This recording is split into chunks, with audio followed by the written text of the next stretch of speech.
بالله من الشيطان الرجيم. بسم الله الرحمن الرحيم. فمن يرد الله أن يهديه يشرح صدره للإسلام،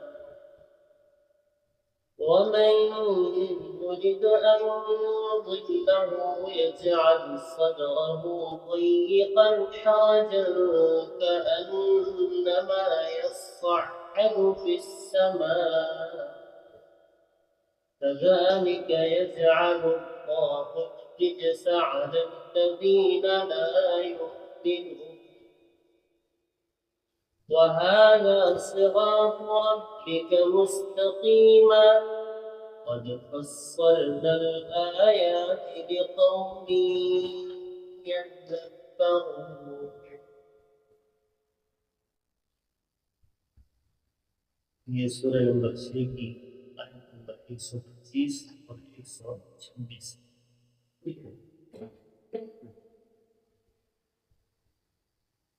فرمایا غرض جس شخص کو اللہ سبحانہ ہدایت بخشنے کا ارادہ کرتا ہے تو اس کا سینہ یعنی دل و دماغ اور ذہن اسلام کے لیے کھول دیتا ہے، اور جس کو گمراہ کرنے کا ارادہ کر لیتا ہے یعنی اس کے حق سے نفرت کی وجہ سے، حق سے کراہت کی وجہ سے گمراہ کرنے کا ارادہ کر لیتا ہے، اس کے سینے کو اتنا زیادہ تنگ کر دیتا ہے گویا اسے زبردستی آسمان میں چڑھنا پڑ رہا ہے. اسی طرح اللہ سبحانہ کو حق سے کراہت اور فرار کی ناپاکی ان لوگوں پر مسلط کر دیتا ہے جو ایمان نہیں لاتے، اس قرآن پر، اسلام پر اور اس نور پر یقین نہیں کرتے. اور یہی تیرے رب کا سیدھا راستہ ہے مستقیم، اور یہی یعنی یہ دین اسلام، یہ قرآن، یہی تیرے رب کا سیدھا راستہ ہے. یقیناً ہم نے آیتوں کی تفصیل بیان کر دی ہے. یقیناً ہم نے آیتوں کی تفصیل بیان کر دی ہے نصیحت دینے والوں کے لیے، قومی یذکرون، نصیحت دینے والوں کے لیے ہم نے آیتوں کی تفصیل بیان کر دی اور یقیناً بیان کی. 125 نمبر آیت ہم کل سن رہے تھے، اس میں ایک دو آیتیں رہ گئی تھی. تو کل ہم نے سنا کہ یہ شرح صدر، سینے کا کھل جانا، مطمئن ہو جانا اس کتاب پر، نور پر، اسلام کے لیے سینے کا کھل جانا بہت بڑی نعمت. موسیٰ علیہ السلام نے یہ دعا کیا، اللہ رب اشرح لی، محمد رسول اللہ کو بطور احسان کہا گیا لم نشرح لک صدرک. اے پیغمبر آپ کا سینہ تو تنگ ہو رہا ہے، ہم نے آپ کے سینے کو کھول دیا اس ٹائم. ایک موقع پر فرمایا فَلَعَلَّكَ تَارِكٌ بَعْضَ مَا يُوحَى إِلَيْكَ وَضَائِقٌ بِهِ صَدْرُكَ أَن يَقُولُوا لَوْلَا أُنزِلَ عَلَيْهِ. ایسا لگتا ہے کہ آپ وحی کے بعد حصے کو چھوڑ دیں گے. ایسی ایسی باتیں سامنے سے سننے کو ملتی ہیں، کئی بار یہ آیت سنا چکے ہیں. ایسا لگتا ہے کہ وحی بیان کرنا چھوڑ دیں گے آپ. کیوں؟ اس لیے کہ وَضَائِقٌ بِهِ صَدْرُكَ، آپ کا سینہ تنگ ہو جاتا ہے ایسی باتیں سامنے آنے کا، آپ کا سینہ تنگ ہو جائے. وَضَائِقٌ بِهِ صَدْرُكَ، کیا کہتے ہیں؟ يَقُولُوا لَوْلَا أُنزِلَ عَلَيْهِ كَنْزٌ. مثلا کوئی تو یہ کہتا ہے کہ دیکھو ٹھکانہ تو 2 روٹی کا نہیں ہے اور بات کر رہے ہیں بڑی بڑی، ان کے پاس کنز نہیں ہے، مالدار نہیں ہے یہ شخص، ہم کیوں اس کی باتیں سنیں، جو ان سے بہتر ہے دنیا کے اعتبار سے. یہ کہتے ہیں، یعنی یہی نہیں، پتہ نہیں کتنی باتیں قرآن نے نقل کی. کنز او جاء معه ملک، یا اس کے ساتھ فرشتہ کیوں نہیں ہے اگر اللہ کے پیغمبر. آپ سامنے سے دعوت دیتے ہیں توحید کی، آخرت کی، نعمتوں کی، جب یہ باتیں فرماتے تو کیا کہتے ہیں لوگ؟ لیجیے اتنی بڑی جنت کی بات کر رہے ہیں اور خود کی حالت یہ ہے، یعنی دعوت نہ ماننے کے لیے کیسی باتیں کر رہے ہیں۔ تو کہا گیا انما انت نذیر، آپ کا کام صرف ڈرا دینا ہے، اس سے زیادہ آپ کا کام نہیں ہے، منوا دینا یہ ہے نہیں کام۔ تو اس پر فرمایا علم نشرح لک صدرک، کیا آپ کے سینے کو اس قرآن کی دعوت کے لیے ہم نے کھول نہیں دیا؟ آپ مطمئن ہو گئے کہ میرا کام کیا، میرا کام صرف بتانا ہے، آگاہ کر دینا، اس سے زیادہ میرا کام نہیں۔ سینہ کھل گیا۔ ووضعنا عنک وزرک، اور آپ کے اوپر سے ہم نے وہ بوجھ ہٹا دیا جو آپ کی کمر توڑ دے رہا ہے۔ ایسی ایسی باتیں، اور پھر لوگوں کا خوف بھی کہ میں یہ پہنچاؤں گا تو پتہ نہیں لوگ کیا کہیں گے اور کیا کریں گے میرے ساتھ۔ آپ نے کیا کیا، انہوں نے مکے سے نکال کر رہے اسی قرآن کی وجہ سے۔ یہ باتیں ہضم نہیں ہو رہی، یہ باتیں ان کے مسلک کے، مذہب کے، سماج کے خلاف۔ کتنا دشمنی کیا آپ سے کہ آپ کو مکے سے اسی قرآن کی وجہ سے نکلنا پڑا۔ اللہ نے وعدہ کر دیا واللہ یعصمک من الناس، اے پیغمبر آپ اس قرآن کو پہنچاتے رہیے، لوگوں کی فکر نہ کیجیے، ہم آپ کی لوگوں سے حفاظت کریں۔ جب یہ وعدہ اللہ نے کر دیا تو آپ اور مطمئن ہو گئے اور سینہ کھل گیا۔ فرمایا گیا بلغ ما انزل الیک من ربک یا ایھا الرسول، اے رسول اس چیز کی تبلیغ کرتے رہیے، پہنچائیے اس چیز کو جو رب کی طرف سے نازل کیا، اسے پہنچائے، اسے پہنچانا نہ چھوڑیے، چاہے کسی کو باتیں بری لگے چاہے اچھی لگے۔ بلغ ما انزل الیک من ربک، اور فرمایا وَإِن لَّمْ تَفْعَلْ فَمَا بَلَّغْتَ رِسَالَتَهُ، اور اگر آپ نے یہ نہ پہنچایا تو پھر رسالت بھی ادا نہیں، آپ نے اپنا حق ادا ہی نہیں کیا۔ اگر اس کو نہ پہنچایا تو آپ نے تبلیغ کا حق ادا کیا ہی نہیں، یہ تو پہنچانا ہے۔ ان الذی فرض علیک القرآن، اے پیغمبر آپ کے اوپر قرآن فرض ہے، قرآن کا پہنچانا، قرآن کی دعوت دینا فرض ہے۔ لَرَادُّکَ إِلیٰ مَعَادَ، آپ کو بھی آخرت میں لوٹ کر آئیں گے، لہذا قرآن فرض ہے۔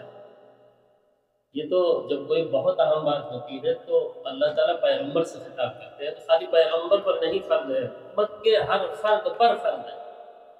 لیکن جب خطاب محمد رسول اللہ سے کر دیا تو سب پر، سب کے لیے بات نہیں، فرض ہے بھائی۔ جیسے اور چیزوں کو ہم فرض سمجھتے ہیں اور اہتمام سے کرتے ہیں، ویسے یہ قرآن کی فرض ہے۔ تبھی تو سننے کے لیے آتے ہیں، جن کو توفیق ملتی ہے وہ کیا سننے آتے ہیں نماز میں؟ کیا سنایا جا رہا تھا؟ قرآن، اور تو کوئی چیز نہیں سنایا گیا نا، لیکن وہ عربی زبان میں تھا، وہ ہم نے سمجھا کچھ نہیں، اس لیے یہ نظام رکھا گیا کہ بھائی وہ سمجھ بھی لو کیا سنیں تھے۔ یہ اللہ کا احسان ہے، بہت بڑا فضل ہے، کیونکہ یہ بہت بڑی نعمت ہے کہ قرآن اپنی نماز میں جو ہم سنتے ہیں اس کا معنی مطلب بھی بیان کیا جانا ہے، اور یہ کام ہر مسجد میں ہونا چاہیے، کیونکہ یہاں کوئی عربی دانوں تو ہے نہیں، ہم لوگ کوئی عربی ہے نا، عرب سے تو نہیں آئے، ہماری زبان تو اردو ہے۔ جب تک ہم اپنی زبان میں اسے نہ بتائیں گے، نہ سمجھائیں گے، آپ کو کیسے سمجھ آئے گا کہ آپ کیا سنتے ہیں؟ تو الذی انقض ظہرک، ایسا بوجھ تھا اس کی تبلیغ کے فرض ہونے کے بعد کہ آپ کی کمر توڑے جا رہا تھا۔ اللہ تعالیٰ نے فرما دیا کہ آپ فکر نہ کریں، اللہ آپ کی حفاظت کرے گا لوگوں سے، آپ پہنچاتے رہیں۔ رفعنا لک ذکرک، اور یہ مکے کے حالات جو آخر بہت سخت، اس موقع پر یہ وعدہ کیا جا رہا ہے کہ اے پیغمبر آپ کے ذکر کو، آپ کے چرچے کو ہم بہت بلند کرنے والے ہیں، بہت بلند کرنے والے ہیں، پوری دنیا میں قیامت تک آپ کا چرچا ہوگا۔ ابھی تو یہ لوگ آپ کی بات نہیں مان رہے، بلکہ آپ کو مکے کے اندر رہنے نہیں دے رہے۔ ان کا مطلب یہ ہے کہ یہ شخص نکل جائے کسی۔ رفعنا لک ذکرک، ہم آپ کے ذکر کو، آپ کے تذکرے کو کیسا کر دیں گے؟ بلند کریں گے۔ لوگ آج آپ کی برائی کر رہے ہیں، کل آپ کی تعریف کریں گے، یاد کریں گے آپ۔ سبحان اللہ، دیکھیے کتنے ماننے والے ہیں۔ ورفعنا لک ذکرک، یہ معنی میں ہے عسىٰ ان یبعثک ربک مقاما محمودا، اے پیغمبر آج آپ کی برائی کر رہے ہیں اور آپ کے تکلیف کے در پہ ہیں مکے والے، اور آپ کے نکالنے کی سازشیں کر رہی ہیں۔ آخر کی آیتیں ہیں یہ، مکی آیتیں ہیں، لیکن ایک وقت آئے گا کہ ہم آپ کے ذکر خیر کو بلند کر دیں، آپ کے چرچے کو بلند کر دیں گے، لوگوں کے زبانوں پر آپ کی تعریف عسیٰ ان یبعثک ربک مقاما محمودا۔ بس آپ یہ دعا کرتے رہیں، وقل رب ادخلنی مدخل صدق واخرجنی مخرج صدق واجعل لي من لدنک سلطانا نصیرا۔ اس موقع پر دعا سنیں، آپ کرتے رہیں۔ ورفعنا لك ذکرک، پھر تسلی دی جا رہی ہے، فإن مع العسر یسرا۔ دیکھیے ہر تنگی کے ساتھ آسانی لگی ہوئی، آج تنگی کل آسانی ہے۔ دنیا کے یہی نظام، تسلی کی باتیں کی جاتی ہیں۔ فإن مع العسر یسرا، عسر مانے تنگی اور یسر مانے آسانی۔ بھئی اگر جو ہے رات ہے تو کیا دن بھی، صبح بھی تو ہوگی، روشنی بھی آئے گی۔ اگر آج تنگی ہے، حالات ٹھیک نہیں ہے، تو کل حالات آپ کے ٹھیک ہو جائیں گے۔ ان مع العسر یسرا، ان مع العسر یسرا، بے شک یقیناً ہر تنگی کے بعد کیا آنے والی ہے؟ آسانی۔ ہمیشہ تنگی ہی نہیں رہتی، ہمیشہ رات ہی نہیں رہتی، دن بھی آئے، حالات چھڑیں گے، آپ فکر نہ کریں۔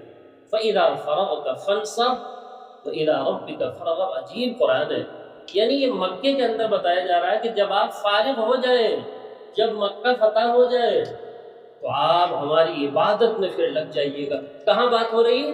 مکے کے اندر، جہاں رہنا دشوار ہے، وہاں یہ مصدر سنایا جا رہا ہے، یہ خوشخبری سنائی جا رہی ہے۔ فَإِذَا فَرَغْتَ، جب آپ اپنے اصلی کام سے یعنی مکہ فتح کرنا یا آپ کا اہم کام فارغ ہو جائے نا، إِلَىٰ رَبِّكَ فَارْغَب، پھر اپنے رب کی طرف پورے طور سے راغب ہو جائے۔ یعنی اسی معنی میں ہے کہ اِذَا جَاءَ نَصْرُ اللَّهِ وَالْفَتْحُ، جب اللہ کی مدد آ گئی اور نصرت آ گئی اور مکہ فتح ہو گیا، وَرَأَيْتَ النَّاسَ يَدْخُلُونَ فِي دِينِ اللَّهِ أَفْوَاجًا، اور آپ فوج در فوج جو اسلام میں داخل ہوتے ہوئے اپنی نگاہوں سے آج دیکھ رہے ہیں، تو کیا کرنا ہے؟ سبح بحمد ربک، تو آپ اپنے رب کی حمد کے ساتھ تسبیح میں لگ جائیں۔ فَإِذَا فَرَغْتَ فَانْصَبْ۔ دیکھیے اللہ کو ہر چیز معلوم ہے پہلے سے، کتنا دنوں کے بعد مکہ فتح ہوگا، پہلے ہی اس میں خوشخبری دی جائے گی جب آپ فارغ ہو جائیں اپنے کام سے۔ ابھی تو مکے سے نکالے جا رہے ہیں اور خوشخبری دی جا رہی ہے مکے کے فتح ہوگی۔ اللہ، یہ قرآن نہیں بتا سکتا، اللہ ہی بتا سکتا ہے۔ اذا فرغت فانصب، اذا فرغت، جب مکہ فتح ہو جائے، اذا جاء نصر اللہ والفتح، فرغت فانصب والى ربک فرغب، کا مطلب فسبح بحمد ربک واستغفر، تیاری کیجیے۔ جب کام ہو جائے تو پھر کیا کرنا ہے آپ کو؟ پھر تیاری میں لگ جانا ہے، تسبیح بڑھانا ہے، تحمید حمد بڑھا دینا ہے، استغفار کثرت سے کرنے لگنا ہے۔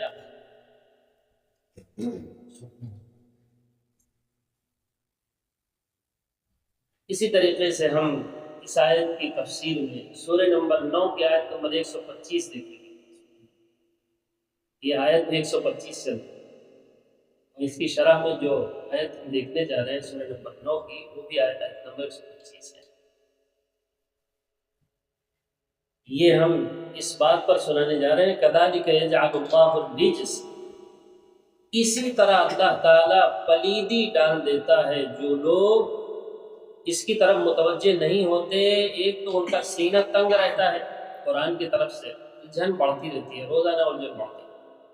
جتنا قرآن سنتے ہیں اتنا ان کا سینہ تنگ ہو جاتا ہے، ایسے لگتا ہے کہ آسمان میں زبردستی چڑھایا جا رہا ہے، چڑھ نہیں پا رہے، زبردستی ان کو کہاں چڑھایا جا رہا ہے؟ آسمان پہ چڑھایا جا رہا ہے۔ کذالک، اسی طرح، یعنی اسی طرح تو کئی چیزیں آئی، اسی طرح کافروں کے لیے ان کے اعمال مزین کرتا ہے، اسی طرح ہم نے ہر قریہ میں مجرم اکابر بنائے ہیں، اسی طرح ہر نبی کے دشمن ہم نے شیاطین الانس والجن بنائے، یہ اسی طرح کا سلسلہ کئی کافی آیتوں میں ہے۔ فرمایا کذالک یجعل اللہ الرجس، اسی طرح جب لوگ اس پر ایمان نہیں لاتے تو ہم ان پر رجس، ناپاکی ڈال دیتے ہیں۔ وہ ناپاکی کون سی ہے وہ دیکھیں گے ہم سورہ نمبر 9 کی آیت نمبر 125 میں، جو اللہ نے بتایا کہ وہ کون سی ناپاکی ہے جو قرآن پر ایمان نہ لانے والا۔ فرمائے گا وَإِذَا مَا أُنزِلَتْ سُورَةٌ فَمِنْهُمْ مَن يَقُولُ، یہ آیت پہلے سے 25 کا 24 جب کوئی صورت نازل کی جاتی، ان میں سے وہ لوگ کہتے، جو منافقین ہیں وہ کیا کہتے؟ کچھ ایسے ہیں جو یوں کہتے تھے قرآن کے بارے میں، ایکم زادتہ ہذہ ایمانا، یار تم میں سے کس کا ایمان قرآن سن کر بڑھتا ہے؟ یعنی تم لوگ عجیب باتیں کرتے ہو کہ قرآن سننے سے کوئی ایمان بڑھتا ہے، ہمارا ایمان تو کبھی نہیں بڑھا۔ کچھ ایسے بھی ہیں جو سورت سنتے ہیں اور کیا کہتے ہیں کہ تم میں سے کس کا ایمان اس سے بڑھتا ہے؟ اللہ تعالیٰ نے فرمایا فَأَمَّا الَّذِينَ آمَنُوا فَزَادَتْهُمْ إِيمَانًا، بھائی جو ایمان والے ہیں ان کا ایمان بڑھتا ہے قرآن سے۔ بڑھنے کے لیے وہ چیز پہلے ہونا ضروری ہے۔ جس کے اندر ایمان ہوتا ہے اس کا ایمان قرآن سن کر بڑھتا ہے۔ جو بے ایمان ہے، ایمان ہے ہی نہیں دلوں کے اندر، ان کا ایمان قرآن سن کر کیسے بڑھے گا؟ ایمان ہو تو پہلے جو چیز دل میں ہوتی ہے وہ بڑھتا ہے۔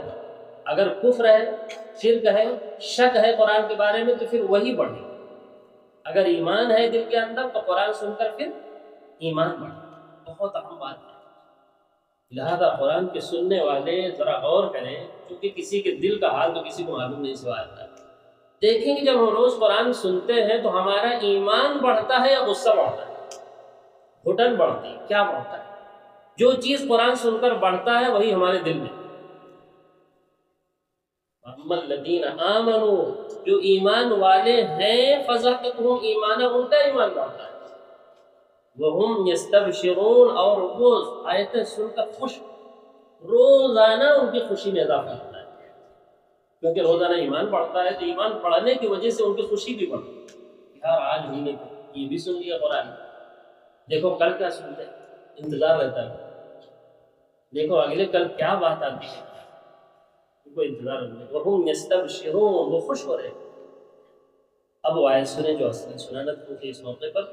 وَأَمَّا الَّذِينَ فِي قُلُوبِهِم مَرَضٌ، رہے وہ لوگ جن کے دلوں میں مرض ہے۔ کیا مرض؟ قرآن کی طرف سے شک۔ یہ تو لاریب کتاب ہے لیکن ان کے دل میں ہے شک کہ پتہ نہیں کون سی بات ہے، پتہ نہیں ہے بھی یا نہیں۔ جن کے دلوں میں شک ہے، جن کے دلوں میں نفاق کا مرض ہے، کفر کا مرض ہے، شک کا مرض ہے، تو پھر فزادتہم رجسا، ان کی وہ پلیدی بڑھتی ہے جو دل میں ہے۔ رجس سے معنی پلیدی، کذالک یجعل اللہ رجس جو ضرب تھا وہاں وہ میں سمجھانا چاہ رہا ہوں۔ تو ایسے لوگوں کی کیا بڑھتی ہے بھائی قرآن سن کر؟ وہی پلیدی اور پڑھنا۔ پہلے شک کم تھا، آج آیتیں سنے اور شک بڑھ گیا۔ زادتہم رجسا الی رجسہم، رجس پر رجس، پلیدی پر پلیدی، ناپاکی پر ناپاکی بڑھتی رہتی ہے روزانہ۔ اچھا یہ مضمون اللہ نے مختلف انداز سے کئی جگہ پر، ایک مضمون ایک جگہ نہیں ہوتا ہے، اس کا متانی بھی ہوتا ہے، دوسری جگہ بھی اللہ کہے ہوتے ہیں، دوہرا کر باتیں کرتے ہیں تاکہ لوگوں کو یقین ہے۔ فرمایا وَنُنَزِّلُ مِنَ الْقُرْآنِ مَا هُوَ شِفَاءٌ وَرَحْمَةٌ لِّلْمُؤْمِنِينَ، یہ قرآن ہم نے نازل کیا ہے جو مومنوں کے لیے تو شفا، ما هو شفاء ورحمة، رحمت ہے للمؤمنین، مومنوں کے لیے۔ آگے فرمایا وَلَا يَزِيدُ الظَّالِمِينَ إِلَّا خَسَارًا، اور جو اس کا یقین نہیں کرتے ہیں، ظالم ہیں، شرک کرنے والے ہیں، شک کرنے والے ہیں، ان کا خسارہ روز بڑھتا ہے۔ جتنا قرآن سنیں گے اتنا خسارے ملیں۔ کیوں؟ اس لیے ان کو شک ہوتا ہے، یقین ہے نہیں۔ فرمایا فزادتہم رجسا الی رجس، ناپاکی پر ناپاکی، پلیدی پر پلیدی، شک پر شک، الجھن پر الجھن، جتنا سنتے جا رہے ہیں الجھن پڑتے چلے جا رہے ہیں۔ یہ رجس ہے، یہ ہے پلیدی۔ وَمَاتُوا وَهُمْ كَافِرُونَ، اس حال میں مرتے ہیں کہ قرآن کے منکر ہوتے ہیں، قرآن کے انکاری ہوتے ہیں، اس حال میں مر جاتے ہیں، ان کو آخر تک یقین آنے نہیں پاتا، ایمان نہیں پڑتا قرآن سے۔ رجس سے متعلق ایک آیت اور سنیں گے، سورہ نمبر 43 کی آیت نمبر 36 سنیں گے، جس میں رجس کیا چیز ہے، پلیدی ہے کیا چیز، وہ اللہ نے بیان کیا۔ وَمَن يَعْشُ عَن ذِكْرِ الرَّحْمَنِ نُقَيِّضْ لَهُ شَيْطَانًا فَهُوَ لَهُ قَرِينٌ، جو لوگ رحمان کے ذکر سے منہ موڑتے ہیں، اعراض کرتے ہیں، جو لوگ رحمان کے ذکر سے رخ موڑ لیتے ہیں، ذکر سے مراد اللہ کی کتاب بھی ہے، اس لیے کہ اس کو بھی اللہ نے کیا کہا؟ ذکر۔ اس میں چونکہ اللہ ہی کی یاد دلائی جاتی ہے، قرآن پڑھنے سے کس کی یاد پڑتی ہے؟ اللہ کی۔ یہ پورا ذکر ہی ہے، اِنَّا نَحْنُ نَزَّلْنَا الذِّكْرَ، اللہ نے قرآن کو ذکر بھی کہا، کئی نام ہے اس کے۔ فرمایا وَمَن يَعْشُ عَن ذِكْرِ الرَّحْمَنِ، آیت ملی ہے سورہ نمبر 43 آیت نمبر 36۔ جو لوگ اللہ کے ذکر سے رخ موڑتے ہیں، اعراض کرتے ہیں، فرمایا نقید لہو، قرآن سے رخ موڑتے ہیں تو ان کے لیے ہم ایک اسپیشل شیطان مسلط کر دیتے ہیں۔ یہ ہے پلیدی، اس لیے کہ شیطان کیا ہے بھائی؟ سراپا پلیدی تو ہے، رجس ہے۔ سب سے بڑی پلیدی آتی کہاں سے؟ ناپاکی کا مرکز کیا ہے؟ الذی یوسوس فی صدور الناس، لوگوں کے دلوں میں غلط باتوں کا وسوسہ کون ڈالتا ہے؟ شیطان، خناس۔ تو فرمایا لہو نقید لہو شیطانا، یہ ہے پلیدی کہ ہم اس کے اوپر جب رحمان کے ذکر سے، قرآن سے لوگ رخ موڑتے ہیں تو ہم ایک شیطان مسلط کر دیتے ہیں۔ نقید لہو شیطانا فہو لہو قرین، وہ شیطان اس کا ساتھی رہے اور وہ قرآن کے خلاف اس کے دل میں وسوسے ڈالتا ہی رہتا ہے۔ دیکھو یہ کیا باتیں ہو رہی ہیں، اس میں کوئی بات نہیں، یہ کوئی کہنے کی بات ہے، یہ کوئی بہت بڑی بات ہے۔ یوں شیطان اس کو وسوسے قرآن کے بارے میں دلاتا ہے۔ یہ کوئی خاص بات تو ہے نہیں، اس سے بڑی فلاں کتاب کی بات ہے، یوں شیطان وسوسے دلاتا ہے۔ فہو لہو قرین، اور کیا ہوتا ہے؟ وَإِنَّهُمْ لَيَصُدُّونَهُمْ عَنِ السَّبِيلِ، اور شیطان کیا وسوسے ڈالتا ہے؟ شیطان یہ وسوسے ڈالتا ہے کہ دیکھو اللہ کا جو راستہ ہے قرآن کا، وحی کا، اس سے ان کو دور رکھتا ہے۔ کیا کرتا ہے؟ روکتا رہتا ہے، سدہ مانے روکنا، ان کو روکتا رہتا ہے اللہ کے راستے، یعنی ذکر سے، یعنی قرآن سے روکتا رہتا ہے، ان کو کھینچتا رہتا ہے اور شک ڈالتا رہتا ہے، وسوسے ڈالتا ہے۔ اور کیا کہتا ہے شیطان؟ وَيَحْسَبُونَ أَنَّهُمْ مُهْتَدُونَ، اور ان کو یہ گمان ان کے دل میں ڈالتا ہے کہ دیکھو تم بالکل صحیح سوچ رہے ہو۔ وَيَحْسَبُونَ، اور وہ گمان یہ کرتے ہیں، أَنَّهُمْ مُهْتَدُونَ، قرآن سے اعراض کر کے بھی گمان یہ کرتے ہیں کہ ہم ہدایت یافتہ ہیں، حالانکہ قرآن سے رخ موڑے ہوئے، اللہ کے ذکر سے بالکل رخ موڑے ہوئے ہیں، لیکن گمان کیا دلاتا ہے شیطان؟ کہ تم ہی تو ہدایت یافتہ، ہدایت پر تم ہو، اللہ کے راستے سے رخ موڑے ہوئے، اس کے باوجود یہ کون انہیں سجا رہا ہوتا ہے؟ شیطان۔ اپنے جگہ پر ڈٹے رہنا، تم بالکل ٹھیک چلنا۔ وَيَحْسَبُونَ أَنَّهُمْ مُهْتَدُونَ، یہ میں نے سمجھایا کہ رجس کہتی ہے۔ كَذَلِكَ يَجْعَلُ اللَّهُ الرِّجْسَ عَلَى الَّذِينَ لَا يُؤْمِنُونَ۔ اب ہم اگلی آیت سنتے ہیں، 126 نمبر ہے۔ فرمایا وَهَذَا صِرَاطُ رَبِّكَ مُسْتَقِيمٌ، یہی تیرے رب کا سیدھا راستہ، یہی تیرے رب کا سیدھا راستہ۔ ان ربی علی صراط مستقیم، ایک جگہ ہے کہ میرا رب سیدھے راستے۔ رب کی رضا کیسے ملتی ہے انسان کو؟ جب انسان سیدھے راستے پر چلتا ہے، اس ڈائریکشن پر جو اللہ نے دیا ہوا ہے۔ اور وہ کون ہے؟ آدھا وہی ہے، یہ سامنے ہے، یہی ہے تیرے رب کا سیدھا راستہ مستقیم۔ تو اس آیت کی مزید تفصیل کے لیے ہم ایک بہت ہی اہم آیت دیکھیں گے، سورہ نمبر 5 کی آیت نمبر 16، بہت اہم آیت۔ فرمایا اللہ رب العزت نے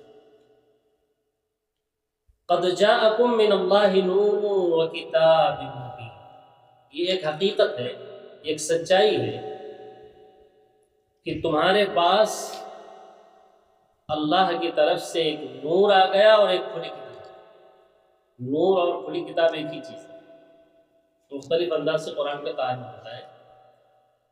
ایک آیت پہلے سے اگر دیکھنا چاہیں، یا اہل الکتاب، اے اہل کتاب، قد جاءکم رسولنا، تمہارے پاس آ گیا ہمارا رسول، آخری تاجدار، یبین لکم، بیان کرتا ہے تمہارے سامنے، کثیرا، کثرت سے، ان کی اس کتاب کی بات کو بیان کرتا ہے جس کو تم چھپا دیے، لوگوں سے نہیں بتایا، اپنی کتابیں لوگوں کو پکڑا دی۔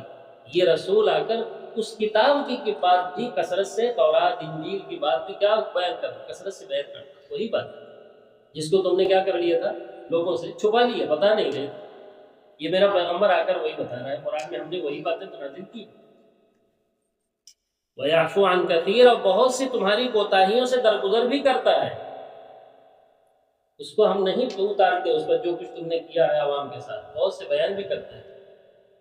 کیا ہے، کہاں بیان کرتا ہے یہ رسول؟ قَدْ جَاءَكُم مِّنَ، اپنی طرف سے نہیں، قَدْ جَاءَكُم مِّنَ اللَّهِ نُورٌ وَكِتَابٌ مُّبِينٌ، یہ ایک حقیقت ہے، سچائی ہے کہ تمہارے پاس اللہ کی طرف سے نور آ گیا۔ من اللہ نور، یہ نور کس کی طرف سے آیا ہے؟ اللہ کی طرف سے۔ وہ کتاب مبین، ایک کھلی کتاب آ گئی، کھلی کتاب، واضح، کلیئر۔ اللہ رب العزت اس کتاب کے ذریعے سے تین باتیں کرتا ہے۔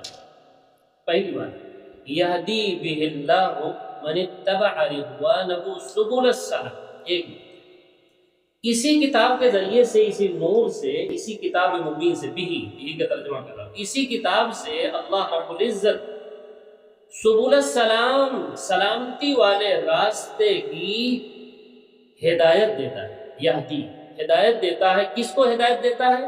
جو اس کی رضا کے درپے ہوتے ہیں، جو اس کو راضی کرنا چاہتے ہیں، جو اللہ کے رضا کے درپے ہوتے ہیں، جو اللہ رب العزت کسی نور سے، کسی کتاب سے سیدھے راستے کی ہدایت ان کو دیتا ہے۔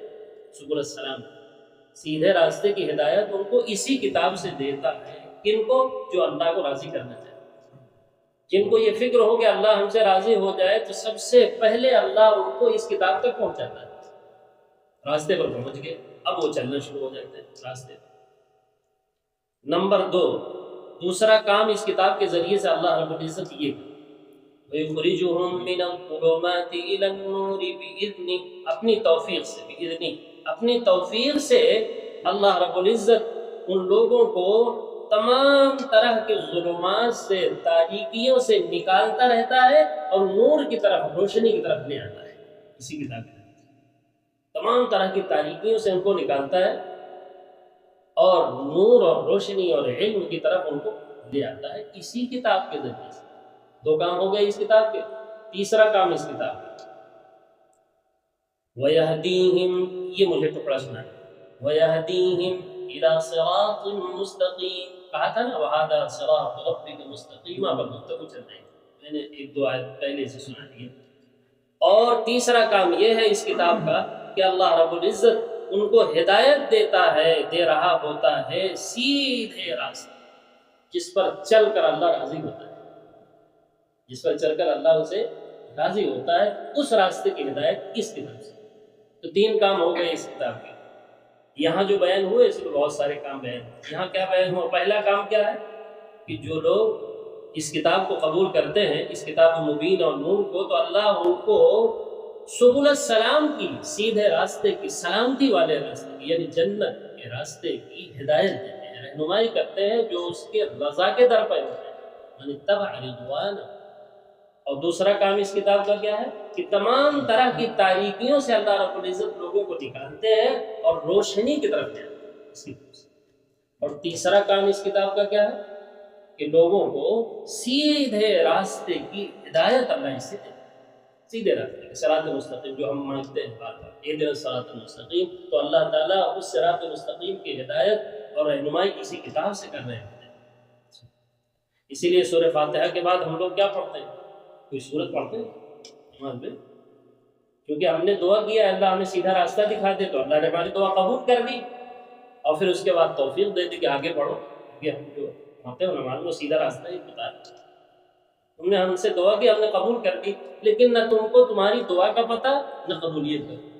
سب نمازی ایسے ہی ہیں کہ نہیں، نہ ان کو اپنی دعا کا پتہ کہ سورہ فاتحہ میں کیا پڑھا انہوں نے، نہ جو قبول ہوئی، اور اللہ نے ان کو پھر ہدایت دینا شروع کیا کہ یہ کرنا ہے، یہ نہیں کرنا ہے۔ پچھلے قوموں کو ہم نے یہ کرنے کی وجہ سے ہلاک کر دیا، یہ نہ کرنے کی وجہ سے یوں محروم کر دیا۔ اللہ بتا رہے ہوتے ہیں، ہدایت دے رہے ہوتے، پتہ نہیں، یوں رسمی طور سے نماز ہو رہی۔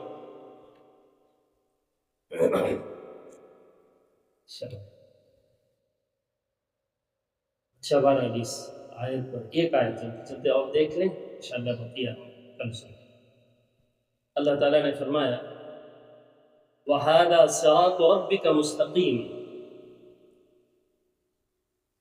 سورہ نمبر 6 ہی کی آیت نمبر 153 دیکھیں آگے فرمایا وَأَنَّ هَذَا صِرَاطِي مُسْتَقِيمٌ،